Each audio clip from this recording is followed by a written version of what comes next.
Allah Ta'ala uji accident. Melanggar dengan kereta, dia tukar lane, dia tak bagi ni, jadi saya tak sempat nak break pun kena dengan kereta. Dengan kereta tu lah. Jadi sejak 3 minggu lepas saya tak pegang langsung motor, tapi terasa pagi ni nak naik motor. Allah Ta'ala uji bila 3 minggu mungkin dia merajuk, dia tak nak ni Ustaz. Dia tengah jalan tiba-tiba berhenti, tengah jalan tiba mati, enjin mati. Masalah dekat fuse semua, dia agak lewat. Alhamdulillah, apa-apa pun Allah Ta'ala rezekikan sama-sama dengan muslimin muslimat pada pagi ini. Yang pertama, hari ni kita nak cerita, kongsi sedikit kenaan dengan ibrah, pengajaran yang dapat kita ambil berdasarkan satu ayat Allah Subhanahu Wa Taala, satu surah, tetapi kita akan bahas dalam topik munafik, munafik. Tapi sebelum tu tuan-tuan, yang pertama kita nak ajak untuk sama-sama kita menyatakan syukur kepada Allah Subhanahu Wa Taala kerana Allah Taala jentik hati kita untuk kita tetap hadir menunaikan solat subuh secara berjemaah. Kerana apa? Kerana solat subuh ini adalah salah satu solat yang secara berjemaah, solat subuh secara berjemaah, satu solat yang cukup payah untuk orang laksanakan. Terutama bila orang yang tidak ada keazaman untuk dia memperbaiki iman dan Islam dia tak akan nampak solat subuh ni perkara yang dia nak utamakan dalam kehidupan dia. Dalam satu hadis Nabi SAW, Nabi menyatakan daripada Uthman ibnu Affan, dia mendengar bahawa Rasulullah SAW bersabda, Nabi kata, man sallal isya fi jamaah, siapa yang solat isyak malam tadi secara berjemaah, faka'an nama qama nisfal lain, seumpama dia telah menghidupkan separuh daripada malam dia dengan kerja buat ibadah. Wa man sallas subh bi jamaah, siapa pula yang pagi ni dia tunaikan solat subuh itu secara berjemaah, faka'an nama sallal laila kullah, seumpama semalam dia itu, keseluruhan malam dia itu dia hidupkan dengan ibadah. Dan solat isyak dan solat subuh ini adalah dua solat yang sangat berat untuk orang munafik laksanakan. Kata Nabi SAW, ibu ayah, Nabi kata, inna asqala solati alal munafiqin, sesungguhnya solat yang paling berat bagi orang munafik untuk dia laksanakan ialah dua solat, iaitu solat isyak secara berjemaah dengan solat subuh secara berjemaah. Bila kita kaji, kenapa dua solat ini payah untuk golongan munafik laksanakan? Kerana zaman Nabi SAW, solat isyak dan solat subuh, dua waktu ini dilaksanakan dalam keadaan waktu itu, ketika itu dalam keadaan yang gelap gelita. Orang tak tahu bila datang semayang itu, orang tak tahu pun dia datang semayang. Orang depan dia siapa, orang belakang dia siapa, orang yang di kiri dan kanan dia pun kadang-kadang dia tak tahu sebab gelap. Maka orang munafik ini dia tak sukalah kalau dia datang solat berjemaah itu tidak dilihat oleh orang lain. Maka dia ambil kesempatan gelap gelita itu untuk dia tidak hadir solat isyak dengan solat subuh. Nak datang solat isyak dan solat subuh, terutama subuh ini, dia perlukan mujahadah yang tinggi, kesungguhan yang tinggi. Maka apabila Allah Ta'ala memberikan keizinan, taufik dan hidayah untuk sama-sama kita hadir, maka perkara pertama yang perlu kita buat ialah syukur pada Allah Subhanahu Wa Taala. Muslimin muslimat yang dirahmati oleh Allah Subhanahu Wa Taala. Baik, kita masuk topik. Kita kena sedar bahawa kita hidup pada era akhir zaman. Era yang mana kita ini diuji dari sudut iman dan Islam kita. Kata Nabi SAW dalam satu hadis, Nabi kata, kalau kita tak kuat dengan ujian akhir zaman, maka satu persatu nilai keislaman itu akan keluar daripada diri kita. Itu yang kita sebut Islam hanya pada nama, Islam hanya pada kad, Islam hanya pada kad pengenalan. Orang tak nampak nilai Islam daripada seorang Islam. Kenapa? Kerana nilai Islam itu dia keluar satu persatu disebabkan kita tidak ada mujahadah yang tinggi, kesungguhan yang tinggi untuk jaga iman dan Islam kita. Perkara pertama yang akan dikeluarkan daripada diri kita ialah kemanisan dalam ibadah, ataupun yang ditarik keluar awal daripada diri kita, perkara yang disebut dengan khusyuk dalam ibadah. Apa maksud khusyuk? Khusyuk ini ialah tekun yang kita faham. Tapi Allah Ta'ala memberikan definisi dalam Quran kait dengan khusyuk. Allah kata apa? Allazina yazunnuna annahum mulaqu rabbihim wa annahum ilaihi raji'un. Seseorang yang apabila dia melaksanakan satu-satu ibadah, dia akan anggap inilah ibadah terakhir dia sebelum dia bertemu dengan Allah Subhanahu wa taala. Solat subuh tadi, sebelum dia angkat takbir, ya Allah, seandainya solat subuh aku yang pagi ini solat subuh terakhir, ya Allah, sebelum aku bertemu dengan kau, maka ya Allah, berikanlah aku kemanisan dalam solat, ya Allah. Kita akan solat sungguh-sungguh. Maka ketika itu kita akan tahu khusyuk itu nilainya sebagaimana. Bagaimana khusyuk, nilai khusyuk itu. Maka kalau orang yang sudah tidak ada kesungguhan dalam menjaga iman dan Islam dia, khusyuk akan keluar daripada diri dia. Maka di antara perkara yang dianjurkan oleh Nabi SAW pada era akhir zaman, selain daripada kita ini menuntun ilmu, kita mengamalkan bacaan-bacaan surah, di antara surah yang digalakkan untuk kita baca pada era akhir zaman ialah suratul Kahfi. Kata Nabi SAW, siapa yang baca surah Kahfi terutamanya pada hari Jumaat, suti'a lahu nur, akan terpancar keluar cahaya daripada tahta qadami, daripada bawah tapak kaki dia sampai ke langit. Cahaya itu dapat dilihat oleh keseluruhan makhluk kecuali manusia. Malaikat akan nampak, haiwan akan nampak, tumbuh-tumbuhan akan melihat dan merasai cahaya tersebut. Maka apabila para malaikat melihat haiwan-haiwan dan binatang tengok ada cahaya daripada orang ini, dia tahu bahawa orang ini dia baca suratul Kahfi dan dia akan doa pada Allah, ya Allah, ampunkanlah dosa dia, ya Allah.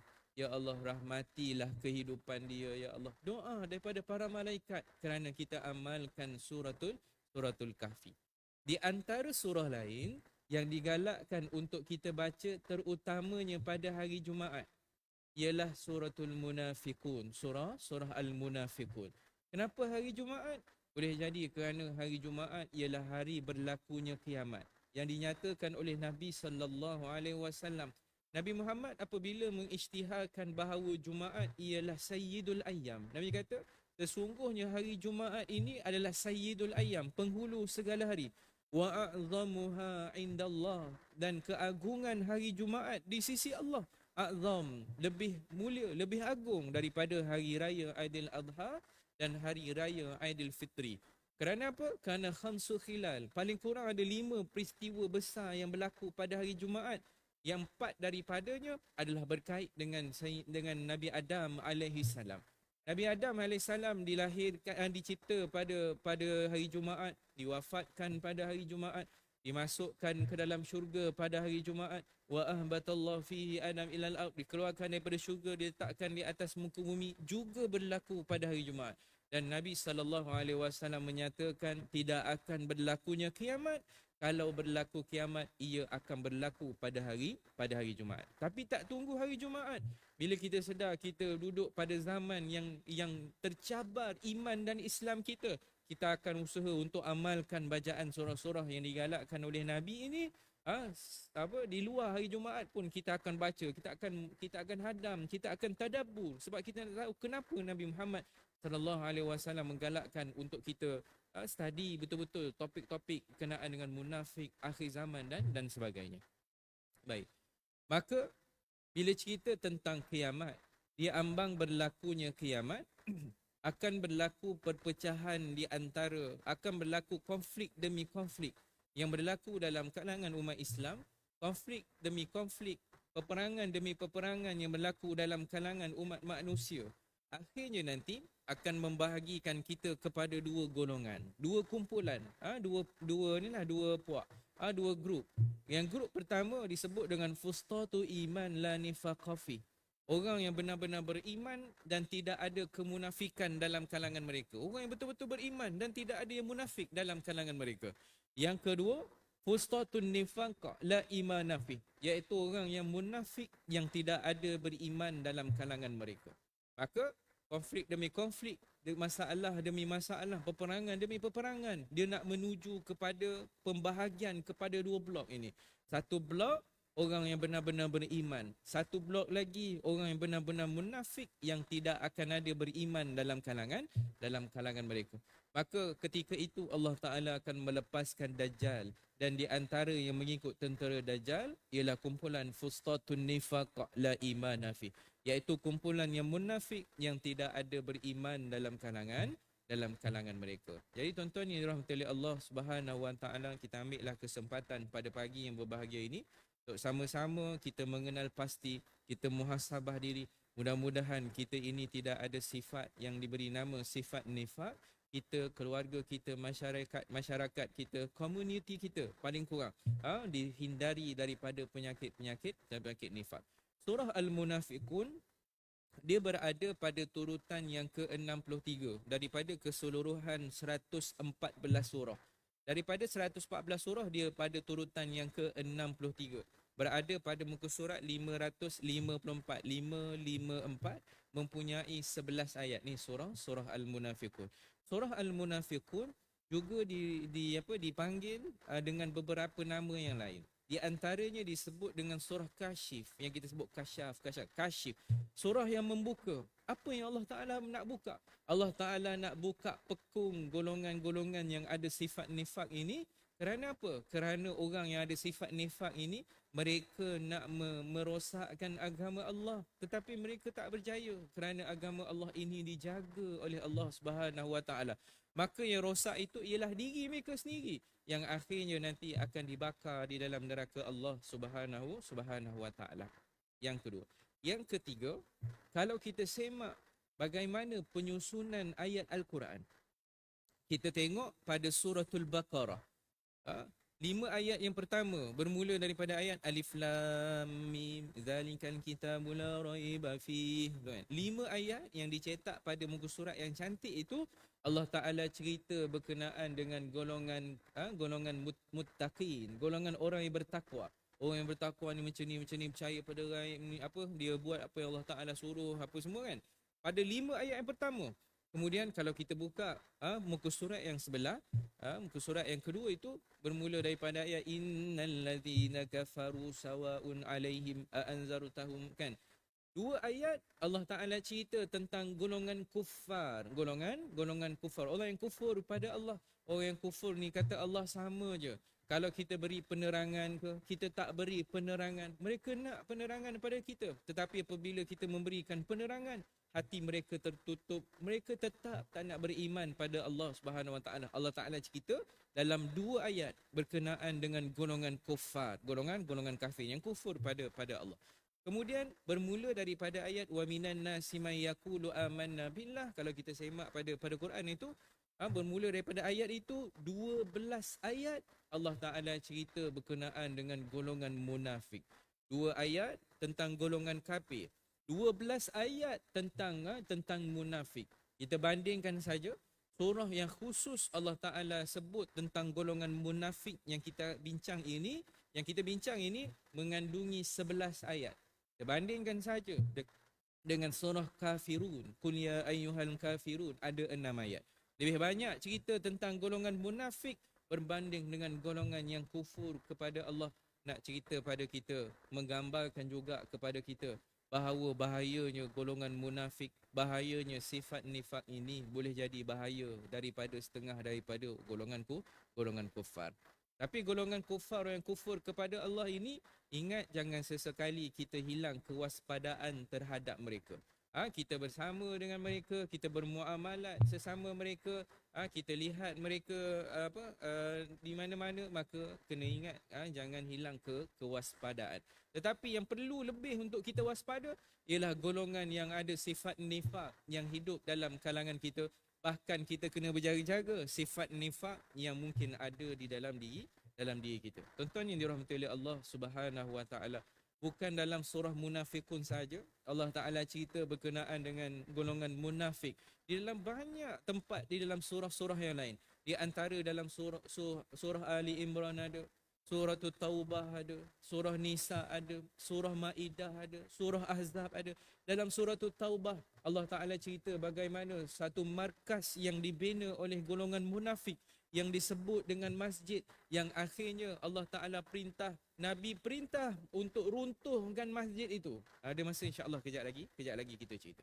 Tuan yang dirahmati oleh Allah Subhanahu Wa Ta'ala, yang menariknya topik perbincangan tentang golongan munafik ini, kalau kita nak tengok di dalam Al-Quran, biasanya dalam bab interaksi dengan Al-Quran, bagaimana Allah Ta'ala berinteraksi nak memberikan satu-satu perkara dari sudut pensyariatan. Allah Ta'ala nak memberikan kita satu-satu perintah dalam agama. Allah Ta'ala akan cerita secara dasar. Topik dasar dia di dalam Al-Quran yang elaborate, yang memberikan penerangan dan sebagainya, ialah Nabi Muhammad sallallahu alaihi wasallam. Saya buat satu contoh. Contoh, Allah Ta'ala kata macam ni. Innani anallah. Allah kata, sesungguhnya aku ini adalah Allah. Allah kata, la ilaha illahu, dan tidak ada Tuhan lain yang layak disembah melainkan aku, kata Allah. Fa'budni. Allah kata apa? Maka sembahlah aku, perhambakan dirilah kepada aku. Wa aqimis solata li zikri, dan dirikanlah solat untuk ingat pada aku. Allah Ta'ala perintahkan kita untuk apa? Untuk mendirikan solat.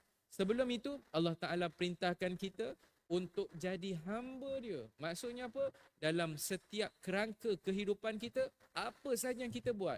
Kita solat, kita berjalan, kita bekerja, kita minum air, kita makan, semuanya perlulah dalam kerangka ibadah kepada Allah Subhanahu Wa Ta'ala. Niat kerana Allah. Dalam bentuk yang umum. Dalam bentuk yang khusus berdasarkan ayat itu, Allah kata apa? Wa aqimis salata li zikri. Dirikanlah solat untuk ingat pada aku. Allah Ta'ala perintah untuk dirikan solat. Tetapi yang menunjukkan bagaimana solat, yang cerita serba-serbi tentang solat, syarat sah, syarat wajib, apa lagi? Rukun-rukun, kaedah wuduk dan sebagainya, ditunjukkan oleh Nabi sallallahu alaihi wasallam. Allah Ta'ala cerita tentang haji, kan? Perintah menunaikan haji bagi yang berkemampuan. Allah Ta'ala cerita berkenaan dengan perintah melaksanakan puasa, ibadah puasa.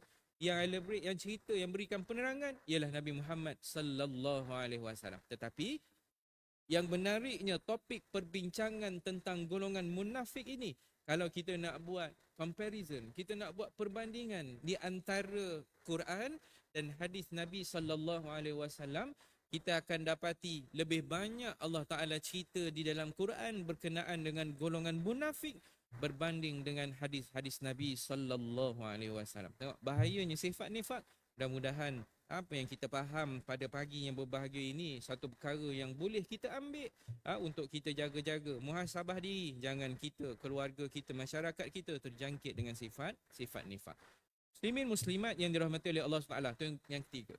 Yang keempat, berdasarkan sejarah, golongan munafik ini dia mula memunculkan diri selepas wujudnya negara Islam Madinah. Kerana apa? Kerana ketika era fasa di Mekah, pada era awal Islam, apabila Nabi menyebarkan Islam dalam kalangan para sahabat, keluarga yang terdekat, maka sesiapa yang menyatakan keislaman, yang dia menyebut bahawa dia Islam, dia iman kepada Allah, dia tak sembah Tuhan yang lain, dia akan diancam. Dia akan diancam oleh oleh orang kafir ketika itu, diancam dengan pembunuhan, diancam dengan seksaan, diancam dengan sekatan ekonomi. Di antara sahabat Nabi yang teruk diseksa ialah siapa? Sayyidina Bilal bin Rabah. Diseksa oleh tuan dia, sehingga kan dia dipakaikan dengan baju besi, dibiarkan sejuk pada tengah malam, dibiarkan panas pada tengah hari, dihempap dengan batu, tetapi Sayyidina Bilal bin Rabah mempertahankan iman dia. Maka golongan munafik ini dia mula menunjukkan wajah dia selepas mereka melihat ada potensi Islam selepas Islam hijrah ke kota Madinah. Tuan-tuan yang dirahmati oleh Allah Subhanahu Wa Taala, saya nak cerita tentang dua individu sebelum hijrah Nabi sallallahu alaihi wasallam. Sebelum Nabi hijrah ke kota Madinah, kota Yathrib ketika itu, kita nak cerita tentang dua orang. Yang pertama, seorang yang bernama Abu Amir, Abu Amir Ar-Rahib. Nama yang pertama Abu Amir Ar-Rahib. Abu Amir Ar-Rahib ini dia ialah bangsa Arab daripada suku Khazraj yang ada di kota Yathrib ketika itu. Dia convert masuk Kristian. Bila dia masuk Kristian, dia antara orang Kristian yang rajin ibadah. Sehingga kan bila masyarakat Yathrib ketika itu melihat Abu Amir Ar-Rahib ini rajin ibadah, mereka gelar dengan Abu Amir Ar-Rahib. Maka tumpuan dia ketika itu ialah kepada dia. Kerana orang kata dia ni rajin sungguh dalam ibadah apa semua. Tiba-tiba apabila Allah Ta'ala memberikan perintah untuk Nabi hijrah ke kota Madinah, maka apabila Nabi hijrah ke kota Madinah, tumpuan masyarakat kota Yathrib ketika itu ialah kepada Nabi Muhammad sallallahu alaihi wasallam. Orang tak tumpu dah pada Abu Amir Ar-Rahib, tetapi tumpuan itu dialihkan kepada baginda Nabi sallallahu alaihi wasallam. Maka Abu Amir Ar-Rahib rasa tak suka. Dia pun buatlah beberapa perkara. Di antaranya ialah dia menggali satu lubang secara rahsia di tempat laluan jalan kaki harian Nabi sallallahu alaihi wasallam. Sehingga kan Nabi terjatuh dalam lubang yang digali secara senyap oleh Abu Amir Ar-Rahib, sehingga dalam riwayat sebut sehingga luka bahagian pipi Nabi sallallahu alaihi wasallam. Ni Abu Amir Ar-Rahib. Dia tak suka apabila tumpuan itu dialihkan kepada Nabi yang selama ini tumpuan masyarakat disanjungkan ke atas dia. Maka Abu Amir Ar-Rahib bila tak tahan, dia pun pergi hasut untuk orang ramai membenci Nabi sallallahu alaihi wasallam. Tapi disebabkan kepribadian Nabi, orang tak dapat nak terima fitnah dia.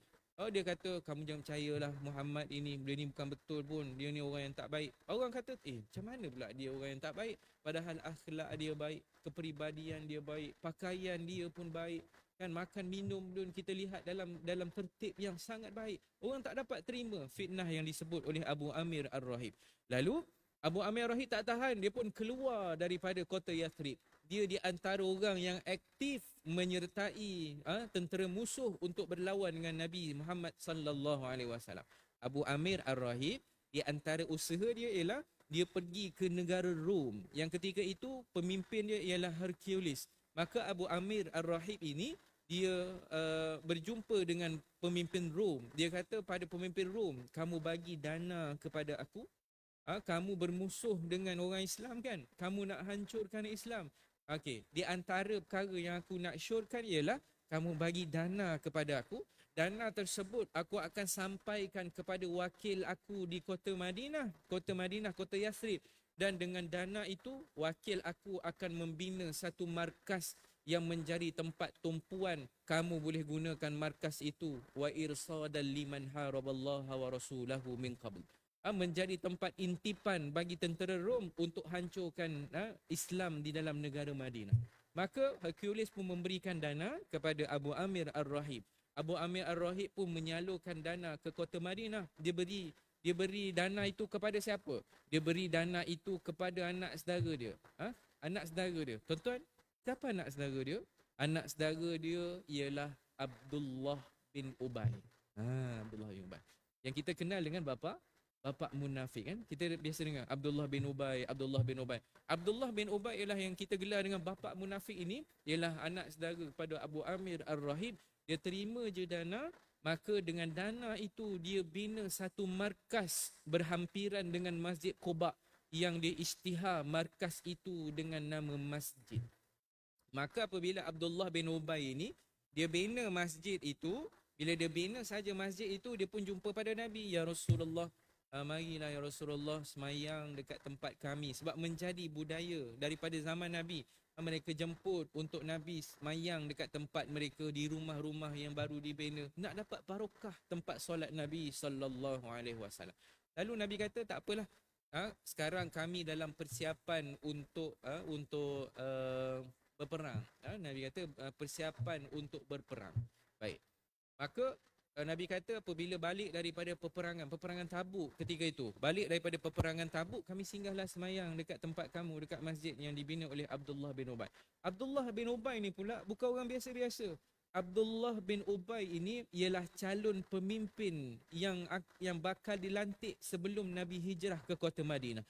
Sebab Abdullah bin Ubay ini dia ada jasa dia dalam memberikan kemenangan kepada Yathrib lawan dengan negara lain. Lalu orang dah standby dah di atas jasa Abdullah bin Ubay ni, orang dah standby nak angkat Abdullah bin Ubay jadi pemimpin kota Yathrib. Tapi tiba-tiba Nabi hijrah. Bila Nabi hijrah, orang lantik Nabi SAW menjadi pemimpin. Lalu tumpuan juga tidak kepada Abdullah bin Ubay. Lalu Abdullah bin Ubay rasa tak puas hati. Kata, aku dah elok-elok orang dah standby nak angkat jadi pemimpin kota Yasrib, tiba-tiba Muhammad ni datang dah, orang tak jadi nak lantik aku dah. Orang lantik dia pula jadi pemimpin Madinah. Maka dia dendam dengan Nabi, dia dendam dengan Islam. Tapi Abdullah bin Ubay ni cerdik, dia tak ambil masa untuk perangi Islam. Dia tak suka dengan agama Allah. Lalu dia dan pengikut dia ambil keputusan. Dia kata apa? Nanti dulu, kita tengok dulu. Kalau sebab kita tak tahu kekuatan Islam macam mana. Boleh jadi Islam ni kuat. Kalau awal-awal Islam sampai kita terus angkat pedang, angkat tombak, kita pergi lawan dengan orang Islam, tak cerdik juga. Sebab kemungkinan Islam ni kuat, kita mati katak nanti, dia kata. Dia kata tak apa, kita tengok dulu. Dia kata ada cadangan daripada puak Abdullah bin Ubay ni, pengikut dia kata tak apalah, kita senyap-senyaplah masuk dalam Islam. Kita masuk mengaku orang Islam, kemudian kita hancurkan Islam daripada dalam. Dia sampai kita terus buat macam tu. Abdullah bin Ubay kata nanti dulu, dia kata.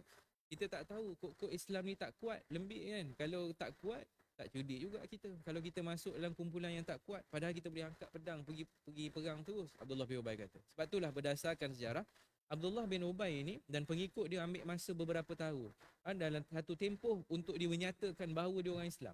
Bila balik daripada peperangan Badar, Nabi balik saja daripada peperangan Badar kita menang. Maka bila Nabi balik daripada peperangan Badar, Abdullah bin Ubay dan para pengikut dia tengok potensi pada Islam. Dia tengok Islam menang lah.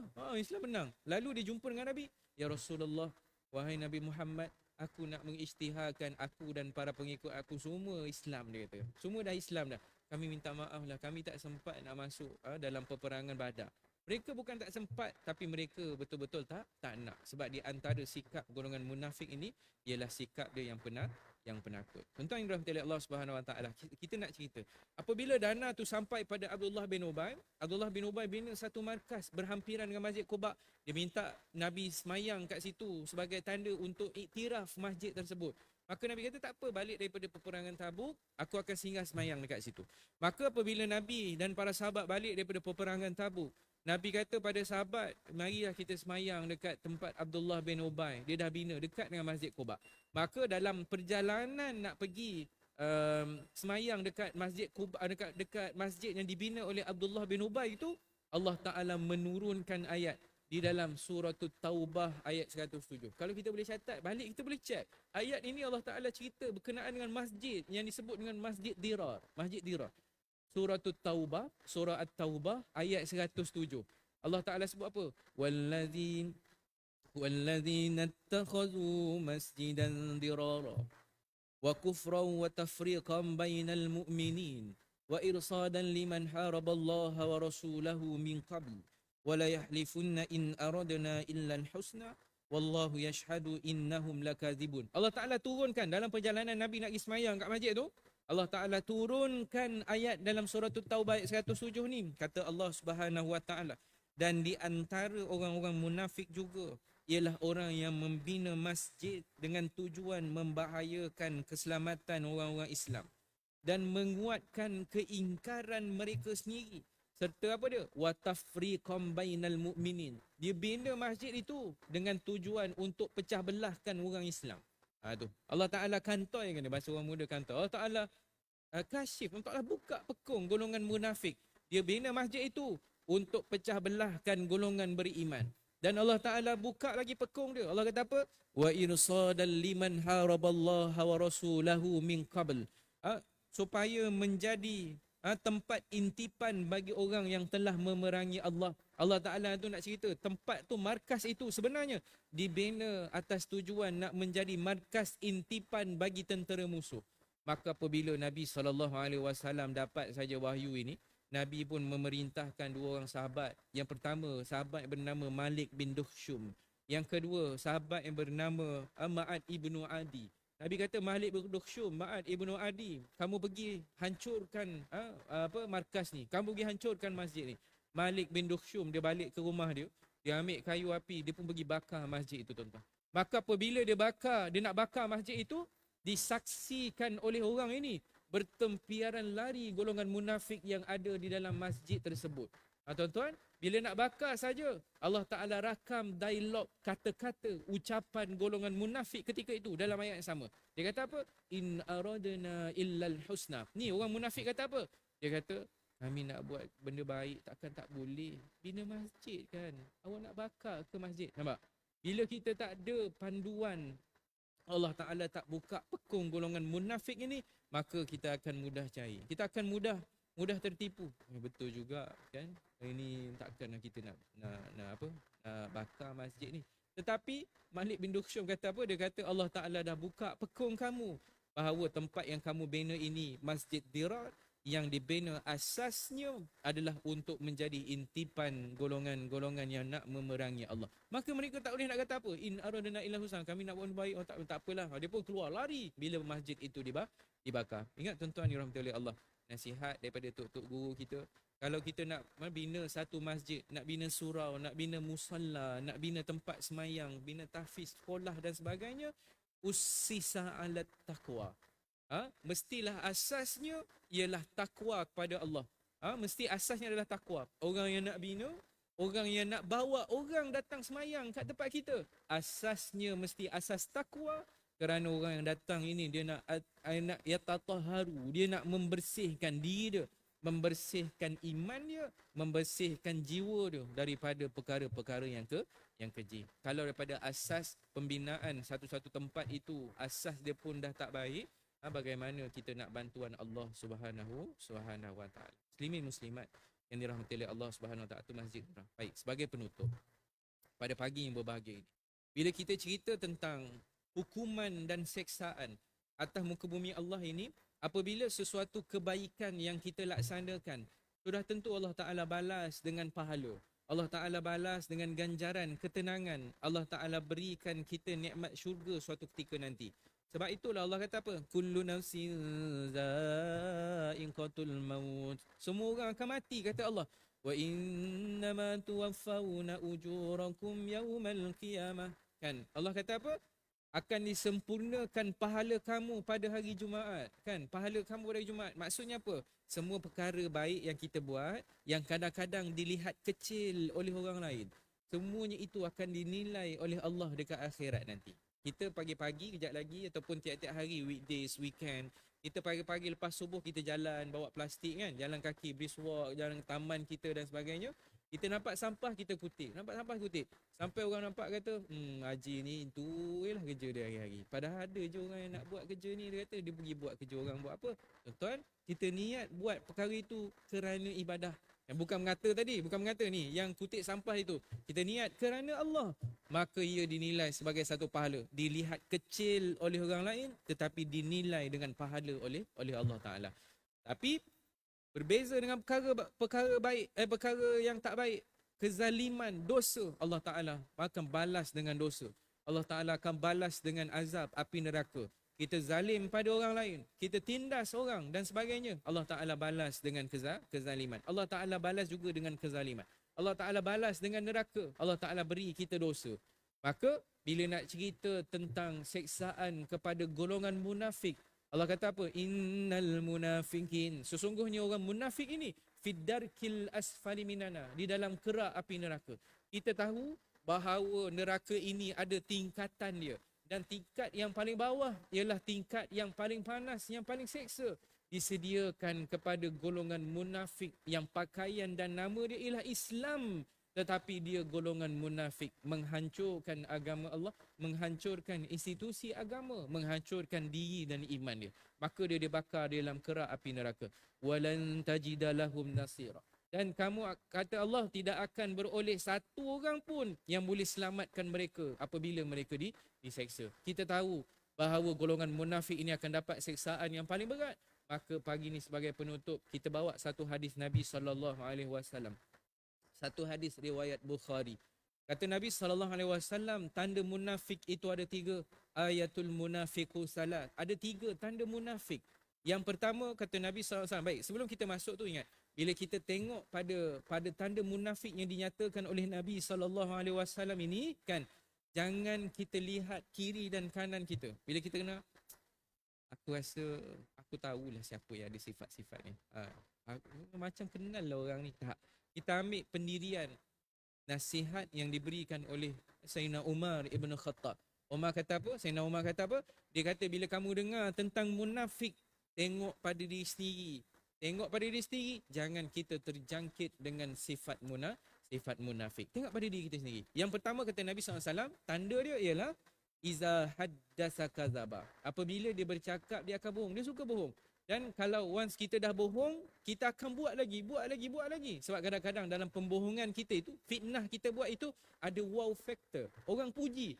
Orang lain kok pakat tak tahu, awak seorang tahu. Kita kata, oh saya tahu belakang. Dia kata, saya tahu. Apa awak nak tanya? Boleh tanya pada saya tahu semua. Kita menipu. Orang puji kita. Tetapi ingat, sekali kita menipu, bila orang tahu kita menipu, maka orang dah tak percaya pada kita. Sebab tu dalam agama, sesuatu yang kita tak tahu, kita sebut apa? Wallahu a'lam. Tak rugi apa-apa kalau kita nak sebut wallahu a'lam. Minta maaf saya tak tahu, Allah Taala lebih tahu. Yang kedua kata Nabi SAW, iza haddasa kadzaba. Yang kedua, wa iza wa'ada akhlafa. Orang munafik ini, apabila dia berjanji, dia ingkar. Dan ingat, ibu-ibu, ayah-ayah, muslimin, muslimat, abang-abang, sahabat-sahabat semua, apabila kita buat satu-satu janji pada orang, kadang-kadang janji yang kita buat itu adalah berkait dengan aib seseorang. Pernah berlaku dalam masyarakat kita, dia macam mana? Dia kata, Ji, saya ni ada penyakit tertentu lah Ji. Penyakit saya macam ni Haji. Tapi saya nak tanyalah kok Haji tahu nak cari ubat kat mana. Kita kata minta maaf lah, saya tak tahulah nak cari ubat dekat mana. Awak boleh tanya orang lain kot. Lepas tu dia pun kata, tak apalah Haji, kalau Haji tak tahu, cuma saya nak minta Haji jangan cerita dengan orang lain boleh ke? Sebab kalau orang lain tahu penyakit saya ni, aib saya. Kita berkata, oh tak apa, saya janji, ni kan aib awak. Kita kata, saya janji. Tuan-tuan, tak tunggu esok. Hari ni tuan-tuan, satu taman tahu tentang penyakit orang ni. Sebab apa? Sebab sikap kita yang tidak ada sensitivity nak jaga aib orang dengan janji yang kita dah buat. Kita tengah wirid, habis je semayang, kita tengok orang sebelah, kawan rapat kita, awak tahu tak? Dia tu ada penyakit tu. Ya, dia kata, penyakit tu. Tapi awak janji jangan bagi tahu orang lain. Kita bagi tahu orang sebelah kita. Janji jangan bagi tahu orang lain. Kawan sebelah kita tu pula, dia ada best friend dia yang lain. Kan, dia ada best friend yang lain. Dia kata, awak nak tahu tak? Orang tu ada penyakit tu. Tapi janji jangan bagi tahu orang lain. Dengan janji jangan bagi tahu orang lain tu, seorang. Dah sekali habis tersebar aib. Kata Nabi SAW, man satara musliman satarahullah fid dunya wal akhirah. Jangan kita buka aib seseorang, kerana Allah Ta'ala bila masa boleh buka aib kita. Kita kena tutup aib orang. Kalau kita tutup aib orang, Allah Ta'ala akan jaga aib kita tidak terbuka oleh orang lain. Muslimin muslimat, kadang-kadang kita dipandang mulia oleh masyarakat kita. Orang hormat kita bukan kerana kita baik, bukan kerana kita mulia, tetapi kerana Allah Ta'ala jaga aib kita. Yang kedua apa dia? Apabila berjanji, jangan sesekali kita ingkar. Yang ketiga, kata Nabi SAW dah akhir, Nabi kata apa? Wa izzatu minakhana. Orang munafik ini, apabila dia mendapat satu-satu amanah tanggungjawab, dia akan khianat. Baik. Orang selalu tengok amanah ini kepada perkara yang besar. Kata, Ustaz, saya tak ada jawatan dekat komuniti, saya tak ada jawatan dekat masjid, saya tak ada jawatan dekat tempat kerja, saya tak ada jawatan dalam politik, saya tak ada jawatan dekat tempat-tempat mana pun. Tapi kita lupa bahawa kita ini ada amanah untuk diri kita. Kita jaga diri kita. Kita kena jaga ahli keluarga kita supaya tidak melakukan kemaksiatan. Kalau kita dapat jaga, kita dapat jaga daripada berlakunya maksiat atas diri kita, maka kita akan rasa kemanisan dalam ibadah. Kita akan rasa tenang diri kita. Sebab kita tahu kita sedang menjaga amanah atas diri yang Allah Ta'ala beri pada kita. Allah kata apa? Wa ma khalaqtul jinna wal ins illa liya'budun. Tidak ciptakan jin dan manusia ini kecuali untuk ibadah pada aku. Maka kena ingat dalam semua perkara dalam kehidupan kita, ingat buat kerana Allah. Buat perkara baik kerana Allah. Jangan kita buat perkara kezaliman kerana Allah, sebab dia tak kena. Contoh, kalau kita nak mengumpat Bismillahirrahmanirrahim, kita kata, awak tahu tak? Kita mula. Bismillahirrahmanirrahim. Awak tahu tak? Jom kita mengumpat. Perkara buruk kita buat dengan bismillah, perkara tu tak kena.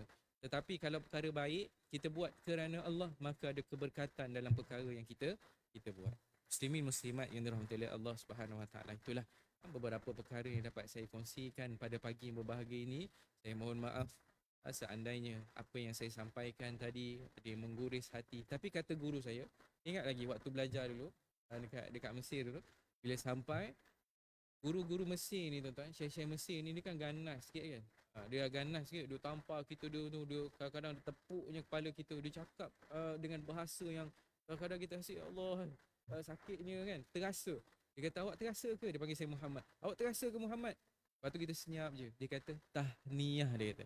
Tahniah sebab awak terasa. Kita kata, kita kata limaza. Kita kata, kenapa Syekh?